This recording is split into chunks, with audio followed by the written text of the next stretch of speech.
Everybody know ain't no party like a Diddy party, so. Yeah, that's what's up. Yeah. Yes, sir. Turn around and vibe. And Bron, when this is done, we gonna drink a couple of bottles of the most premium wine. Please. Yes, sir. Yes, sir. A few years ago, Dwight Howard invited me to a Diddy party. It definitely wasn't what I was expecting.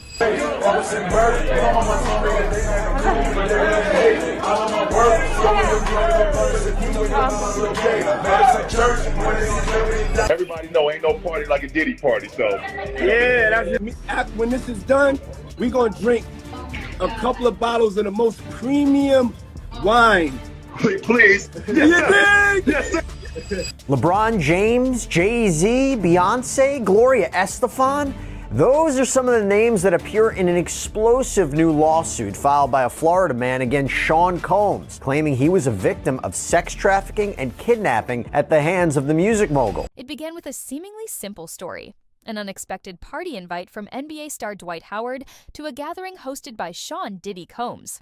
Dwight hinted that the atmosphere at a Diddy party wasn't at all what he'd anticipated.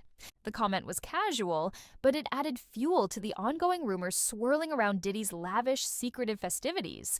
Rumors involving high-profile celebrities, alleged freak-off rituals, and disturbing power plays.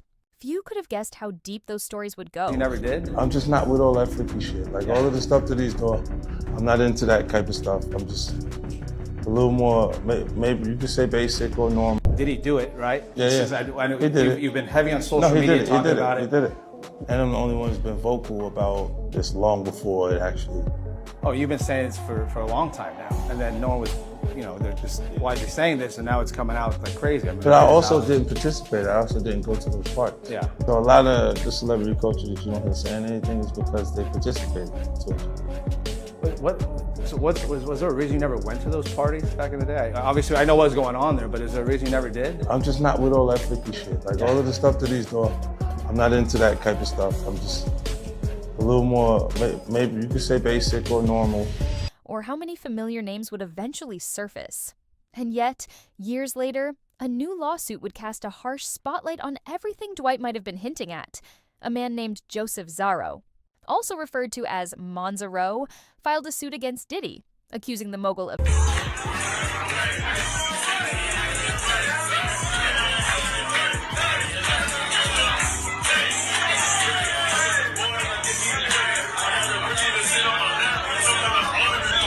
sex trafficking, kidnapping, and subjecting him to humiliating acts back in 2015. Hey LeBron, how you doing tonight, man? Yo, you wish Diddy happy birthday, man? Where do you get the man that has everything, LeBron? Bron! We know you was at them Diddy parties, nigga! We know you was there! We know you was at them Diddy parties! On its own, the lawsuit would have been explosive. But what truly set the internet on fire was the extensive roll call of A-list celebrities named in the complaint. It claimed that Jay-Z, Beyonce, and LeBron James all witnessed terrible things happening at a Miami mansion on the night in question. According to Zaro, he had been drugged at a party and eventually found himself in a scenario straight out of a nightmare, wandering around barely conscious, forced to wear demeaning attire, and ultimately used as a cautionary tale for what happens. Listen to me, LeBron, all I'm gonna say to this, and I say this with all due respect to the young man that they call Bronny. Your daddy is Shluminati. Your daddy has been diddled by the diddler, and I pray to God he has not set you up to be diddled either. I pray Lil Bronny don't come out with a story talking about he woke up at Diddy's house and don't know what happened to him. I'm hoping we don't hear that from Lil Bronny. And I'm also trying to figure out if when that young man almost dropped to his end like he did, because they've been playing Dr. Frankenstein with him like they've been playing Dr. Frankenstein with his dad. I hope that ain't had nothing to do with it. Kendrick did say LeBron keep the family away. Two snitches. Diddy parties have long been rumored to involve more than mere revelry. In certain corners of social media, they're whispered about as sites of bizarre initiations or humiliation rituals. This new lawsuit dragged those whispers right into the public eye. Suddenly, the names of music's power couple, Beyonce, And Jay-Z and the Listen to me. As far as LeBron's wife is concerned, they've been together since high school. He's running around screwing everything that walks. She lets her husband allegedly have the with the people there, because you know they stud the Lakers ain't done nothing but stud LeBron out. All of this, it's a Bronny, say no to the Diddy party. Stay away from the Diddy party, little NBA icon LeBron James were plastered alongside allegations of wrongdoing or at least silent complicity. And whenever LeBron James is mentioned in a scandal, people pay attention. That attention only magnified when 50 Cent, never known to hold back his commentary, took aim at LeBron. It might have seemed random at first, but 50 Cent had already been going after Diddy in the wake of multiple allegations, including those brought by Cassie and others. If there's one thing 50 Cent does consistently, it's call people out. This time, he suggested that LeBron might not be so innocent if he truly attended these fabled parties. According to Zero's statement, the chain of events started at a regular Diddy party where guests sipped premium drinks and mingled, the usual celebrity scene. Sometime after Zorro consumed a drink, allegedly spiked, he wound up at a Star Island mansion in Miami, which was hosting Christian Combs' birthday bash. That mansion belonged to the singer Gloria Estefan and her husband, Emilio. Zorro recalled that Gloria seemed worried about his condition, urging someone to call for medical help. But Emilio apparently denied that request. There was no rescue. Instead, Zorro claims he stumbled right into LeBron James in a hallway, clad only in a towel. LeBron allegedly told someone nearby, "Y'all better do something about that," and then moved on. The lawsuit insists that was just the first sign any of these high-profile witnesses might have known something was off. From there, the allegations grow even more harrowing. Zero describes being escorted through a hidden underground tunnel into Diddy's private mansion. The individual guiding him was another lawsuit defendant, Adria English, a former adult film star. Zero claimed he woke up to see none other than Jay-Z and Beyonce in the same room, with Beyonce evidently alarmed at his half-naked state and the presence of a strapped-on adult device. Whoever was in charge reportedly dismissed her concern, stating it was part of his punishment for snitching on Diddy. Zero contends he was forced to wear a thong, a black leather mask, and had a gag apparatus locked over his mouth. All while other partygoers looked on. If this sounds too wild to be true, that's exactly what LeBron's representatives and Jay-Z's lawyers say. Both camps came out swinging, calling the lawsuit outlandish and highlighting how easy it is to confirm their public whereabouts in April 2015. LeBron's team stressed that he was busy with the Cleveland Cavaliers, playing in the NBA, and presumably not flying to Florida for a birthday party. Jay-Z's attorney claimed that Jay-Z wasn't even in Florida at the time, but critics argue that a same-day flight is not impossible for a high-profile figure with access to private jets. And in the world of tabloid speculation, no denial is bulletproof enough to quiet every skeptic. Then there's the winter solstice angle, which was raised in the transcript as a specific time for ritual sacrifices and ceremonial partying. Gene Deal had talked about Diddy's involvement in secret ceremonies during the winter solstice, describing how it all revolved around harnessing spiritual energy. Believers of these theories argue that the pattern is consistent. An exclusive party is held, the powerful men gather, and the lines between debauchery, dominance, and ritual blur. None of these elements alone would necessarily convince the public. But piece by piece, as old interviews resurface and new allegations bubble up, the conversation grows. People are still questioning. Was it all just debauchery, no more sinister than any other wild Hollywood party? Or did these gatherings serve as sites for something truly dark, where exploitation and control took center stage? Meanwhile, 50 Cent's continuing commentary has kept the topic alive. By mocking LeBron, referencing boys Diddy was touching, and hinting that the hush in the celebrity world speaks volumes, he's pushing a narrative that a lot of people in the industry are in on it. He claims that plenty of big stars once said yes to Diddy's invitations. If they speak out now, they risk revealing their own involvement. So, the silence remains. Only a few, such as Jaguar Wright or Cat Williams, have dared to broadcast these claims about hidden circles and horrifying rights. At the core of the entire scandal is a question about power. Who holds it, and how is it used? Diddy, with decades of influence in music and connections spanning the globe, has long been rumored to operate according to his own rules. Lawsuits like Zorro's and others before it suggest there might be legitimacy to the talk of freak-off parties, humiliating initiations, and blackmail. If guests become complicit, it cements alliances and ensures loyalty under threat of exposure. The wealthy and powerful might do whatever it takes to keep a tight grip on their secrets. LeBron James's involvement, if any, remains unproven. His team strongly denies he was even in Miami that night.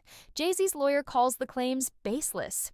Beyoncé's name in the lawsuit is equally puzzling, with no direct statement from her camp. But once these rumors start circulating in the public domain, it becomes hard to reel them back in. The ephemeral nature of the internet ensures that once an accusation is out there, it lingers, shaping perceptions even if official denials exist. For casual observers, the question is, which part of the scandal is fact and which is rumor run amok? Could LeBron genuinely have flown in for a few hours, encountered Zorro, and moved on without fully grasping the gravity of what was happening? Or did the party truly occur as described, complete with a secret tunnel, a bizarre adult toy humiliation, and an entire circle of bystanders who watched in silence? The conversation has also veered toward more general commentary on celebrity culture. Some watchers argue that if half of these allegations hold water, it's emblematic of an industry built on exploitation and secrecy. They point out a track record in Hollywood and the music world of hushed scandals, from casting couches to blackmail rings, enabled by vast money and influence. Others caution that it's all too easy to conflate every salacious rumor into a grand conspiracy, ignoring the possibility that these are separate incidents magnified by internet echo chambers. As it stands, LeBron has offered no in-depth rebuttal, only a general dismissal through his representatives. Jay-Z's team insists he wasn't there. Diddy's camp has vigorously denied Zorro's claims. And 50 Cent, Jaguar Wright, Cat Williams, and others outside the mainstream corporate structure continue to lob accusations, claiming that eventually everything will come to light. Where the truth lies remains uncertain. The lawsuit against Diddy is still in progress, with fresh stories cropping up seemingly every month. Whether or not people like LeBron or Jay-Z have any real connection to the allegations, this episode has raised broader questions about the celebrity ecosystem, the rituals of Hollywood's elite, and the lengths to which powerful figures might go to conceal secrets. Until new evidence emerges, the debate simmers in public forums, and fans keep digging for scraps of information, analyzing flight records, social media follows, and old interview clips. While all of this was unfolding, 50 Cent fanned the flames via Instagram. He briefly posted a screenshot of the story about LeBron being named in Diddy's lawsuit, captioned with an accusatory, "Goddamn how many of these boys Diddy was touching." Though he swiftly deleted the post, screenshots spread online, fueling the narrative that more secrets were waiting to explode. In interviews, 50 Cent explained why he's one of the only big-name celebrities openly criticizing Diddy, citing his refusal to attend Diddy's infamous gatherings. He hinted that many celebrities remain silent precisely because they did partake and now have something to lose if the truth emerges. Then came Jaguar Wright's incendiary statements, naming LeBron as part of the same secret society as Diddy. Wright is known for making bold allegations about major figures in the music industry, and this time she turned her sights on LeBron's family. She implied that LeBron's wife, Savannah, knows about her husband's alleged extramarital escapades and either tolerates or ignores them. Wright even dragged LeBron's son, Bronny, into the mix, warning him to avoid these parties lest he get diddled, too. That shocking language provoked intense backlash, with some labeling Wright's comments as vile, while others took them as cautionary claims about an exploitative culture. At this point, the rumor mill pointed to a broader framework than mere hedonism, one that sounded eerily like a secret society. References to energy harvesting, rituals, and Illuminati-like gatherings became commonplace. Fans online pointed to old videos of celebrities, especially those who ascended to stardom very quickly, like Justin Bieber. Some believe that these stars were exploited, manipulated in private ceremonies disguised as high-end celebrations. Celebrity. Medium Sloan Bella posted a prescient video months prior to Cassie's legal filing against Diddy, claiming that powerful industry men, Diddy among them, were hosting elaborate ritual parties designed to steal or exploit the life force of younger, more vulnerable attendees. Bella also mentioned the late Kim Porter, who she claimed had discovered dark secrets and intended to write a tell-all book before her death. Meanwhile, comedian Cat Williams had likewise commented on the presence of bizarre, possibly ritualistic, practices among Hollywood's elite, all happening behind closed doors. And an individual named Gene Gandeal, Diddy's one-time bodyguard, had shared stories as far back as 2019 about Diddy's involvement in idol worship and strange winter solstice ceremonies. At the time, few paid serious attention to these testimonies, dismissed as conspiracy theories or sensational gossip. Now, in the wake of multiple lawsuits and a spree of alleged victims speaking out, people are digging up old interviews, rewatching them with fresh eyes and finding parallels they once missed. LeBron James, for his part, has tried to steer clear of these controversies. Yet he's been called out for what some describe as suspiciously timed moves, like unfollowing Diddy on Instagram soon after surveillance footage surfaced of Diddy assaulting Cassie in a hotel. The general consensus among fans was that LeBron likely wanted to avoid the negative association after that footage leaked, but the unfollow came across to some as too little, too late, especially given the years-long rumor that he and Diddy were close. Another eyebrow-raising incident. After Diddy was arrested and indicted for separate matters, LeBron suddenly announced a break from the Lakers due to personal reasons, prompting speculation that he was distancing himself from swirling drama. Chambre de dire. Swirling claims about LeBron's own personal life, that he's cheated on Savannah, or that he's part of some clandestine fraternity, were never new. But they rarely gained traction outside gossip forums until the Diddy lawsuit forced them into the mainstream discourse. Some fans have even suggested that LeBron's history of voicing support for controversial figures, like quarterback Deshaun Watson amid his own misconduct allegations, shows a pattern of questionable alliances. In essence, the claim is that wherever there's smoke, LeBron eventually makes an appearance, only to distance himself once it threatens his polished image. Complicating matters is the entire secret society element. For decades, big stars have been dogged by conspiracy theories that they belong to shadowy networks, most famously the so-called Illuminati. Ritualistic gatherings, hand signs, numerology, references to sacrifices, all of these are staples in pop culture speculation. One example often cited is the way LeBron performs certain hand gestures before basketball games, which some interpret as esoteric or occult-like. Most fans see it as routine hype or brand building, but in conspiracy circles, every gesture hints at hidden allegiances.